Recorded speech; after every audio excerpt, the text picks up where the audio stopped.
Pinoposisyon daw para pansamantalang mamuno sa bansa para sa tinatawag na military reset ang bilyonaryong negosyante na si Ramon Ang.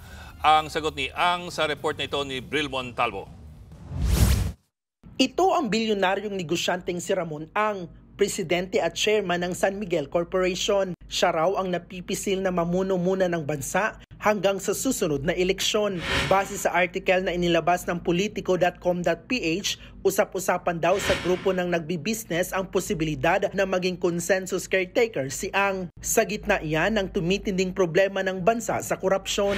Bukas daw sa ideyang yan ang iba pang mga bilyonaryo sa bansa, lalo na kapag lumala pa ang political paralysis at makaladkad pababa ang ekonomiya. Ayon sa mga bulong-bulungan, pinag-uusapan umano ng mga nasa alta sa syudad ang isang military-backed reset, hindi kudita para raw ibalik ang kaayusan at tiwala ng mga investor. Target umano nitong ihanda ang bansa sa susunod na eleksyon sa ilalim ng pansamantalang pamunuan. Agad namang nag-post sa Facebook si Congressman Paulo Duterte. Ang inireport daw ng politiko ay nakakabahala at isang malinaw na paglabag sa saligang batas. Kung mangyari nga iyan, para raw tayong banana republic na pamumunuan ng highest bidder. Dagdag pa ni Pulong, may natanggap siyang impormasyon na isa pang business tycoon daw ang personal na na-pressure para mag-resign si dating executive Lucas Bersamin. Ito raw ang nagpopondo sa grupo ni AFP Chief Romeo Brawner Jr.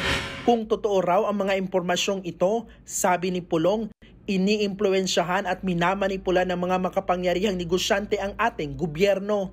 Ibig sabihin, nakabalik na ang mga oligarch. Kasunod niyan, nag-post din sa Facebook si Ramon Ang.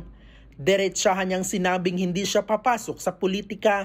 Alam daw ni Ang na maraming hinaharap ngayon ang bansa. Naiintindihan niya kung bakit gusto agad itong masolusyonan. Pero ang pagsulong ay hindi lang dapat nakadepende sa iisang tao. Kailangan daw iisang direksyon ang gobyerno, pribadong sektor at ang publiko.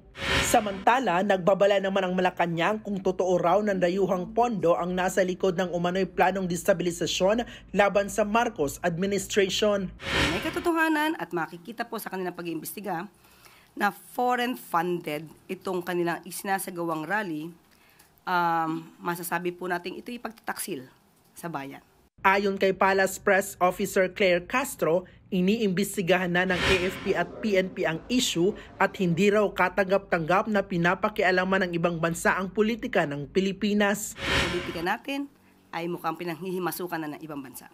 So hindi po maganda. Sana hindi po lumalim pa ang itong klase mga aktibidad kung nagpopondo lang naman din po ay ibang bansa.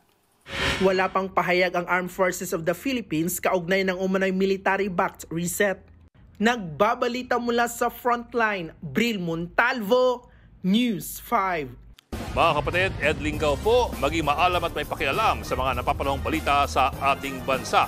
Para sa mas malilimang pagtalakay at paghimay sa mga issue at headlines, mag-follow at mag-subscribe sa social media pages ng News 5.